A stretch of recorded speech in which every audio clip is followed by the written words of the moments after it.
হ্যাঁ হ্যাঁ, ওই তো উপর থেকে একটু উপর থেকে ছাড়বেন তো, আমি ভিডিও করছি। হ্যাঁ এইটা, ওর মা খুশি হয়ে যাবে, ওর মায়ের কাছে স্লিপ খেতে এসেছে। চলো তুমি এদিক দিয়ে দেখো তো, ভিডিওটা করি। এই যে গুটু এসেছে, তুমি ওকে ক্যাচ করে নেবে। হ্যাঁ তোমার আসো, এদিকে ধরবে ওকে, এদিকে থাকো।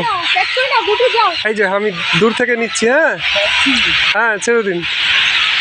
এই দেখো, বাবা বাবা,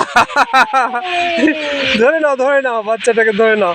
খুব সুন্দর, খুব ভালো। তোর আনন্দ পেয়েছিস? জিজ্ঞেস কর, তুই আনন্দ পেয়েছিস? বলছে হ্যাঁ খুব ভালো আনন্দ পেয়েছি। ঠিক আছে ঠিক আছে, কোলে নিয়ে নাও, একদম বুকের মধ্যে নিয়ে নাও। হ্যাঁ মায়ের জিভের মধ্যে স্লিপ খেয়েছি, তুইও কর এবার, চল ওকে নিয়ে কর, তাই তো খুশি হবে। চল চলো চল, এটা করো, বড় হয়ে গেছে, চলো করো। ও খুশি হবে, ওর মাও খুশি হবে। তুমি করো, অনেকদিন করোনি, করো। চলো হ্যাঁ আমি যাচ্ছি, ছাড়ছি, তুমি এদিক দিয়ে ওকে ধরবে।